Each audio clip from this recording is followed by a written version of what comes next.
찬송가 310장입니다. 찬송가 310장.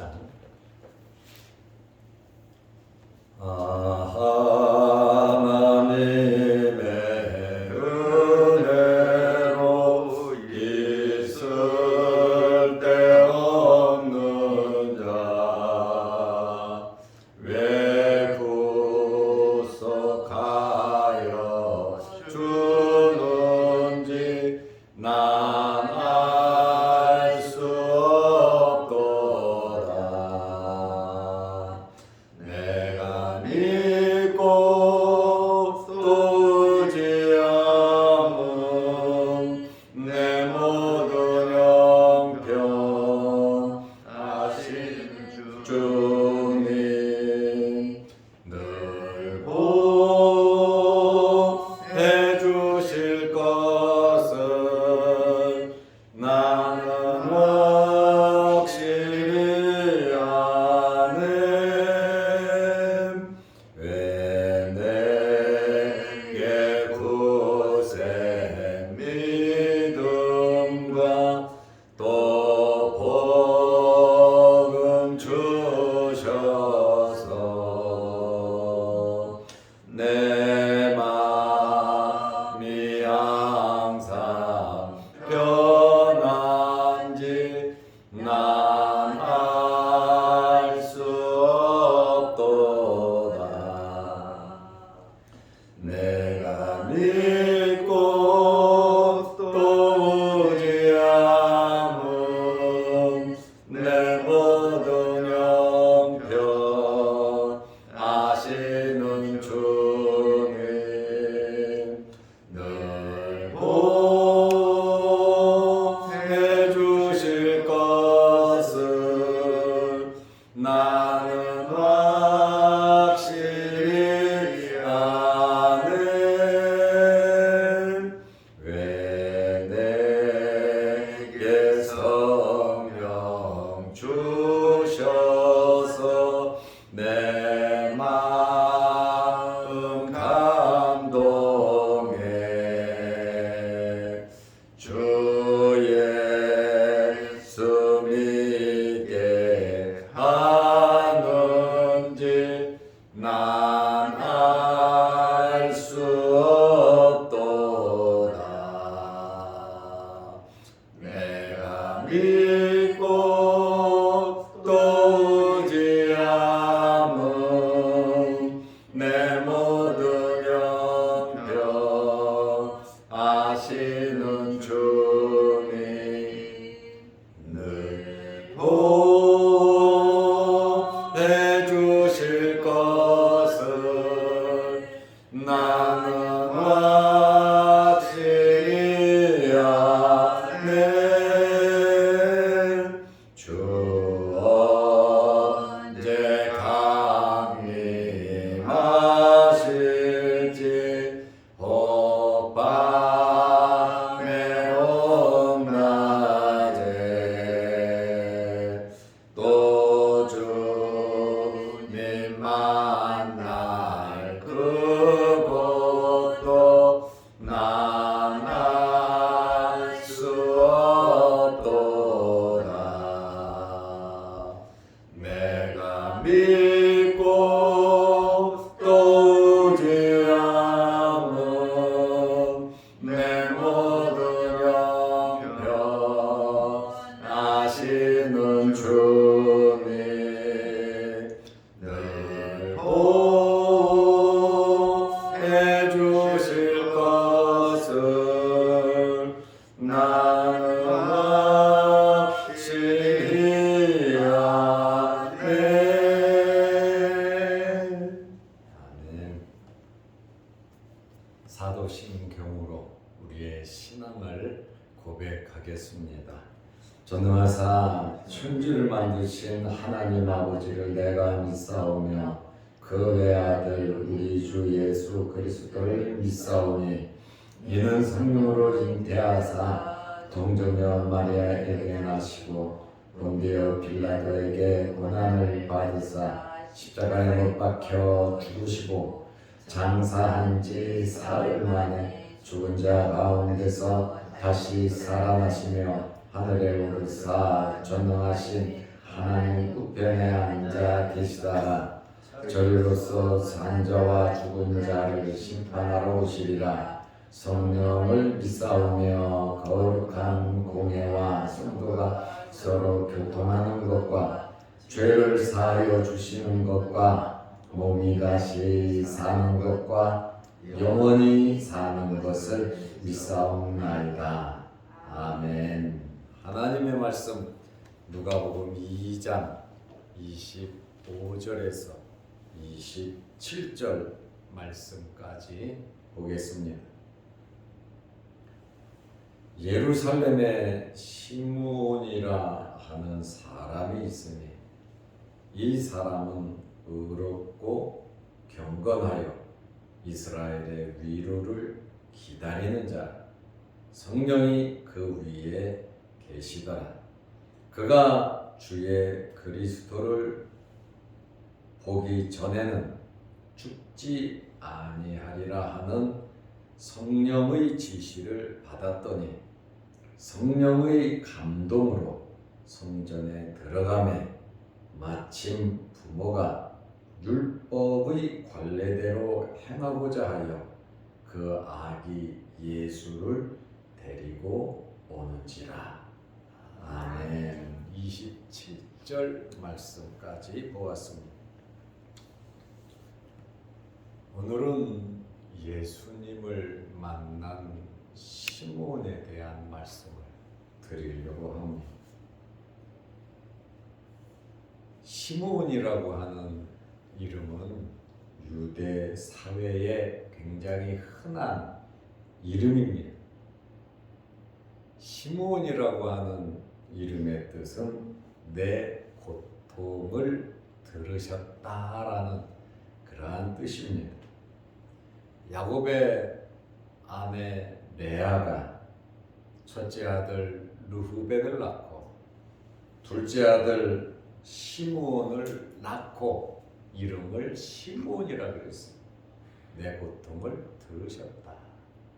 남편 야곱이 자기 친동생 라헬만 너무너무 사랑하니까, 그리고 레아는 원치 않게 야곱하고 결혼을 했단 말이에요. 그렇다 보니까 사랑이 라헬만 받았지 레아는 남편의 사랑을 받지 못했어요. 아들을 낳아도 사랑을 받지 못했어요. 둘째 시므온을 낳고 하나님이 내 고통을 들으셨다. 얼마나 야곱에게 사랑을 받고 싶었으면, 남편의 사랑을 받고 싶었으면 아들 이름을 시므온이라고 했겠습니까? 야곱의 둘째 아들의 이름이 시므온이고 내 고통을 들으셨다라고 하는 그러한 의미 속에 레아의 그 마음의 고통을 알 수가 있습니다. 예루살렘에 시므온이라 하는 사람이 있으니 누가복음 2장 25절입니다. 이 사람은 어떤 사람인가? 의롭고 경건하여 이스라엘의 위로를 기다리는 자라. 성령이 그 위에 계시더라. 시므온이라고 하는, 예루살렘에 있는 시므온이라고 하는 사람에 대해서 25절에 자세하게 설명을 하고 있습니다. 이 시므온은 어떤 사람입니까? 의로운 사람이라고 말을 했습니다. 디카이오스라는 단어인데 공정하다, 정의롭다라고 하는 그러한 단어의 의미입니다. 그리고 경건하다 그랬습니다. 의로울 뿐만 아니라 시므온은 경건했다고 말하고 있습니다. 율라베스라는 단어인데 독실하다, 두려워하다, 하나님을 두려워하는 거죠. 이 경건이라는 이 율라베스라는 그러한 단어의 뜻입니다. 그 다음에 경계하다, 하나님의 말씀에서 안 벗어나려고, 하나님의 말씀대로 살라고 굉장히 경계하는 그러한 단어의 의미입니다. 이렇게 시몬이라고 하는 사람은 의롭고 경건한 사람이라고 말을 했는데, 세례 요한의 아버지 사가랴와 어머니 엘리사벳도 시몬과 같이 의롭고 경건한 사람이었습니다. 누가복음 1장 5절에 보면 요한의 아버지 사가랴, 어머니 엘리사벳이 나오고, 6절에 보면 요한의 부모가 어떤 삶을 살았는지 자세하게 설명을 하고 있습니다. 하나님 앞에 의인이요. 이 두 사람은 하나님 앞에 의인이었고 주의 말씀을, 율례와 계명을 흠이 없이 지킨 사람들이었다, 이렇게 말을 하고 있습니다. 요한의 부모도 그렇게 살았고 시몬도 이렇게 살더니 하나님의 은혜를 받았다면 저와 여러분도 이렇게 살아야 합니다. 하나님 앞에서 의롭게, 그리고 경건하게, 또 하나님의 말씀을 앞에 놓고 우리는 지켜야 되고 흠이 없이 살아야 합니다. 우리는 육신을 입고 살아가는 동안 완전치는 못해요. 부족 덩어리죠. 연약합니다. 그렇지만 우리가 의롭고 경건하게 하나님의 말씀을 지키며 살아갈 수 있는 것은 예수 그리스도의 부속의 은혜입니다. 하나님의 사랑입니다. 내 힘으로, 내 노력으로, 내 결심으로 의롭고 경건하게 살아가자는 것이 아닙니다. 성령을 의지해서 하나님의 말씀 붙잡고 예수 그리스도의 의로 죄에서 구원함을 받은 하나님의 자녀로서, 비록 육신은 연약하지만 하나님을 믿는 믿음으로 경건하게 살아가시기를 바랍니다. 우리 힘이 아니에요. 내 힘이 아니에요. 하나님을 철저하게 의지하고 신뢰하고 성령의 인도함을 받고 하나님의 말씀을 붙잡고 우리는 살아가야 하는 것입니다. 시몬은 이스라엘의 위로를 기다린다 그랬어요. 이스라엘의 위로가 뭡니까? 그리스도가 오는 겁니다. 하나님의 나라를 이루는 겁니다. 그리스도는 히브리어로 메시아입니다. 이스라엘의 위로는 바로 메시아가 와서 하나님의 나라 이스라엘을 회복하는 겁니다. 이사야 40장에서 55장의 말씀입니다. 그런데 지금 이 시대적인 상황은 사실은 암흑기예요. 말라기 선지자 이후에 400년 동안 선지자가 일어나지를 않았습니다. 이러한 어려운 암흑기, 말라기 이후에 400년 동안 하나님의 말씀이 없었음에도 불구하고 시몬은 메시아를 기다렸다는 거예요. 오랜 침묵의 시간이었지만 시몬의 믿음은, 그의 신앙은, 성령의 역사는 끈기 있게 메시아를 기다렸다는 겁니다. 왜냐하면 하나님의 말씀에 예언되어 있기 때문에 이 예언은 꼭 이루어진다는 것이죠. 이제 메시아는 오셨어요. 우리를 구원하셨습니다. 이제 우리에게 이루어져야 할 예언은 예수 그리스도의 재림입니다. 시므온이 이스라엘의 위로를 기다리는 것처럼 저와 여러분들은 예수 그리스도의 재림을 기다려야 합니다. 이것은 꼭 이루어질 일인데 예수님께서 도둑같이 임한다. 깨어있으라. 시험에 들지 않게 기도하라. 우리에게 말씀하셨거든요.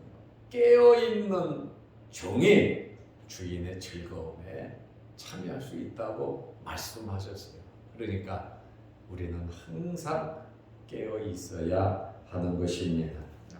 시므온은 자기 생각대로, 자기 결심대로, 자기 주장대로, 자기 믿음대로 산 것이 아니라 성령의 인도함을 받았습니다. 지금도 성령께서는 역사하고 계십니다. 우리는 성령의 충만함을 날마다 받아야 됩니다. 오늘도 우리는 성령의 충만함을 받아야 합니다. 날마다 우리는 시간 분초마다 성령의 인도함을 받아야 하는 것입니다. 그래서 크고 작은 일이 있을 때 어떤 결정을 할 때에 내 생각대로, 내 뜻대로, 내 감정대로 급하게 할 것이 아니라 느헤미야처럼 한 번 묵도하고 한 번 더 기도하고 결정하시기를 바랍니다. 우리는 우리의 욕심이 있기 때문에, 연약하기 때문에 내가 좋은 대로 결정하기가 쉽습니다. 내가 좋은 대로 내 기쁨을 위해서 결정하기 전에 하나님의 뜻은 어떤지, 예수님의 마음은 어떤지, 성령께서는 무엇을 원하시는지 한 번 더 상의하고 기도하고 결정하시기를 바랍니다. 하나님의 결정, 성령의 인도함을 받을 때 우리는 후회하지 않습니다. 자칫 잘못하면 내 욕심이, 내 생각이 잘못된 결정을 해서 나중에 뼈아픈 후회를 할 때가 있어. 입에서는 참 달았는데 속에서는 쓸 수도 있다라고 하는 그러한 말씀이에요. 그래서 우리는 항상 성령의 인도함을 받아야 하는 것입니다. 이 시므온이 성령의 지시를 받은 내용이 있어요. 참 대단하잖아요. 말라기 이후에 400년 동안 암흑기였는데 이 시므온이 얼마나 경건하게 살았으면, 날마다 기도하면서 성전을 떠나지 아니하고 하나님 말씀대로 살았으면 이러한 성령의 지시를 받았겠습니까? 성령의 지시를 받은 사람들을 보면 전부 다 은혜로운 사람, 경건한 사람, 주님을 사모하고 말씀을 지키는 사람이에요. 어렵고 힘들 때 더더욱 하나님을 의지하고 하나님 말씀대로 산 사람들이 인도함을 받은 것을 우리가 압니다. 하나님은 사람을 통해서 역사하시는데 어떤 사람을 통해서 역사하십니까? 성령의 사람을 통해서 역사하십니다. 하나님 말씀 붙잡고 하나님을 의지하는, 의지가 강하고 약하고 배웠고 못 배웠고 재산이 많고 적고 그것이 중요한 것이 아니라 하나님을 사랑하는 자, 하나님 말씀대로 살려고 노력하는 그러한 사람들을 통해서 하나님께서 역사하시는 거예요. 하나님은 부족한 것이 없으시잖아요. 하나님께서 하시려면 못하실 것이 없어요. 물질도 사람도 환경도 모든 것 하나님 역사하시면 됩니다. 우리 힘으로 하는 것이 아니라 내게 능력 주시는 자 안에서 여러분들이 쓰임 받으시기를 축원합니다. 성령께서 시므온에게 지시하셨는데 누가복음 2장 26절입니다. 그가 주의 그리스도를 보기 전에는 죽지 아니하리라. 시므온에게 너는 그리스도 메시아를 보기 전에는 죽지 않을 것이다. 라고 하는 성령의 지시를 받았다. 이것은 확실한 것이죠. 그런데 우리는 잘못된 것을 받고 받았다고 우기면 안 됩니다. 내 주관적인 체험을 가지고 이것이 하나님의 말씀이라고 그러면 안 됩니다. 우리의 체험과 경험이 내가 눈으로 본 것이 절대로 여러분 하나님의 말씀을 앞설 수는 없습니다. 그리고 내가 아무리 뜨겁고 은혜받고 음성 듣고 환상을 보고 너무너무 확실하다 할지라도 여러분들의 믿음은 질서 있는 신앙인들이 되시기를 바랍니다. 내가 뜨겁다고 교회 회의를 무시하고 내가 능력받았다고 주의 종을 무시한다거나 장로님들을 무시한다거나 중요한 결정을 이것은 아니라고 강제적으로 반대한다거나 그것은 질서가 아닙니다. 하나님께서는요, 우리가 끊임없이 기도하면서 기다리다 보면 환경을 바꾸시는 거예요. 나에게 감동을 주셨다면 다른 사람들에게도 감동을 주시는 거예요.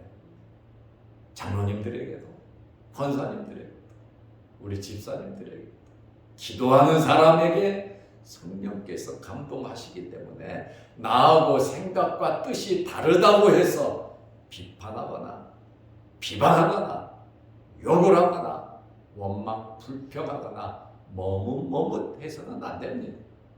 기도하면서 그 말씀에 순종하고 따르다 보면 하나님께서 모든 일들을 아름답게 이끌어 가시는 거예요. 내 힘으로 내 능력으로 내가 들어 엎은다. 그것은 큰 죄를 지을 수가 있다는 거예요. 성령께서 우리의 심령 속에 감동하시고 역사하심을 믿으시기를 바랍니다. 그래서 우리의 이 삶이 조금 참고 기다리고 인내하는 그 삶이 필요해요. 내 생각과 내 뜻과 내가 살아온 방법과 다르다 할지라도 우리는 하나님의 질서 속에서 성령의 인도함을 받아야 하는 것입니다. 이렇게 시므온은 놀라운 계시를 받은 거지요. 성령의 지시를 받은 것이죠. 저는 여러분들이 기도하면서 이러한 뜨거움을 맛보시기를 바랍니다.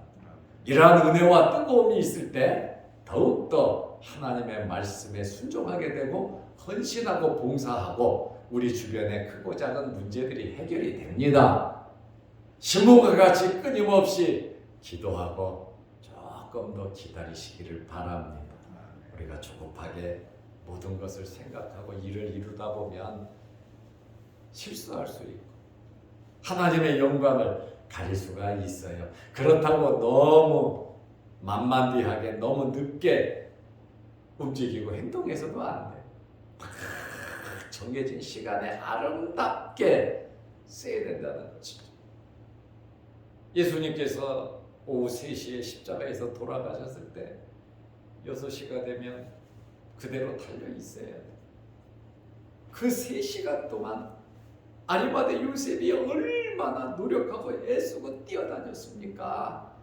빌라도를 만나고 또 백부장이 죽었나 안 죽었나 그것도 확인하게 되고 또 장례 물품도 사야 되고 예수님의 시체를 또 자기 무덤으로 모시고 가야 되고 안식일에도 못한단 말이에요.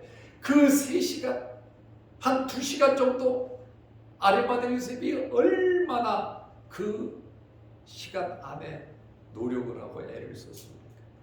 하나님께서 그런 마음을 아리마대 요셉에게 주었으니 아리마대 요셉이 순응하고 그대로 한 거 아닙니까? 우리는 어떤 환경에서든지 성령께서 역사하실 때 아멘 하고 순종할 줄 알아야 합니다. 시므온에게 성령의 지시대로 이루어졌습니다. 누가복음 2장 27절에 보면 성령의 감동으로 성전에 들어가매 성령께서 시므온에게 감동을 줬습니다.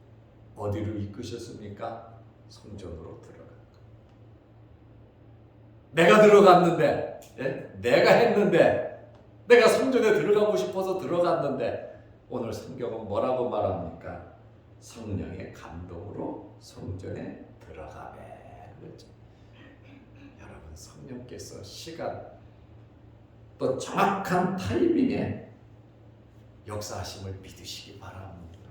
아주 적당할 때 하나님이 쓰시거든요. 이사야 선지자와 같이 내가 여기 있습니다, 나를 보내소서 하는 이렇게 순종하는 사람이 필요하다는 거예요. 들어가매 마침, 여러분, 마침 그러잖아요. 시몬이 성전에 들어가니까 마침 부모가 율법의 관례대로 행하고자 하여 그 아기 예수를 데리고 오는지라. 부모가 예루살렘에 왜 올라왔습니까? 첫째는 관례대로, 율법대로 첫 아들은 하나님의 것이라 하나님께 드리기 위해서 올라왔어요. 왜 올라왔습니까? 부정을 정결케 하는 산모로서 이제 부정을 정결케 하는 날이 돼서 마리아가 정결 예식을 하러 올라왔습니다. 아기 예수님은 이제 100일 좀 지난 그러한 상태인데 요셉이 왔을까 안 왔을까? 오늘 여기 보니까 부모가, 그러니까 요셉 아버지와 같이 성전에 왔단 말이죠. 율법의 관례대로 행하고자 하여 그 아기 예수를 데리고 오는지라. 성령의 역사는 이렇게 여러분 주도 면밀하게 이루어집니다. 시몬이 성령의 지배를 받았기 때문에, 성령의 인도를 받았기 때문에 시몬이 성전에 들어갈 수 있었어요. 이때 시몬이 아팠다면 들어갈 수가 없었을 것이고, 중요한 회의가 있고 사람을 만났다면 들어갈 수가 없었을 것이고, 또 급한 일이 있어서 어디 갔다면 만날 수가 없었을 겁니다. 그런데 성령께서 모든 환경을, 말씀을 주셨으니까 말씀 그대로 이루어 가시더라고 하는 그러한 말씀입니다. 시몬에게 너는 죽기 전에 메시아를 볼 거다, 성령의 계시를 받았어요. 그런데 그것이 26절인데 보기 전에는 죽지 아니하리라 하셨는데 오늘 27절에 보니까 봤어요. 그리고 28절에 보니까 시몬이 아기 예수님을 안았단 말이에요. 본 정도가 아니라, 만난 정도가 아니라 안고 하나님을 찬송하고 축복하고 예수 그리스도의 사역에 대해서 아주 놀랍게 찬송을 하며 예언을 합니다. 하나님의 역사는 아름답게 이루어집니다. 그러므로 항상 믿음으로 성령의 인도함을 받은, 내 뜻, 내 생각, 내 계획이 아니라 성령의 인도함, 하나님의 말씀대로 시몬이 그렇게 살았고, 세례 요한의 부모도 그렇게 살았고, 예수님의 부모인 요셉과 마리아도 그렇게 살았다. 저와 여러분이 의롭고 경건하게 하나님 말씀대로 하나님께 인정받으며 살아가시기를 바랍니다. 기도하겠습니다. 하나님 아버지, 우리도 경건하게 살게 하옵소서. 하나님의 말씀이 그대로 이루어짐을 믿게 하여 주시고, 세상의 모든 일이 우연히 되는 것이 아니라 하나님의 계획 속에서 성령의 인도함으로 이루어짐을 믿고 순응하게 하옵소서. 나에게 맡겨주신 사명, 직분 잘 감당케 하시고, 내 자신 개인의 삶 속의 신앙생활에 주님과의 관계가 돈독해지게 하시고, 우리 가정에서 또 일터에서 어디에서든지 성령의 인도함과 하나님의 영광을 드러내게 하옵소서. 이 새벽에 기도할 때 하늘문 열리게 하시고 응답하여 주시고, 영상 유튜브를 보며 말씀의 은혜를 나누는 성도들에게도 크신 복으로 채워 주옵소서. 육신의 질병으로 어려움을 당하는 성도들이 있사오니 일일이 찾아가 주시고 안수한 자라해 주시고, 머리부터 발끝까지 주의 흘리신 보혈로 깨끗하고 정결케 역사하여 주옵소서. 치료하시고 회복시켜 주옵소서. 예수님의 이름으로 기도드리옵나이다. 아멘. 하늘에 계신 우리 아버지여, 이름이 거룩히 여김을 받으시오며 나라 임하옵시며 뜻이 하늘에서 이룬 것 같이 땅에서도 이루어지이다. 오늘날 우리에게 일용할 양식을 주옵시고 우리가 우리에게 죄 지은 자를 사하여 준 것 같이 우리 죄를 사하여 주옵시고 우리를 시험에 들게 하지 마옵시고 다만 악에서 구하옵소서. 대개 나라와 권세와 영광의 아버지께 영원히 있사옵나이다. 아멘. 자유롭게 기도하시기 바랍니다.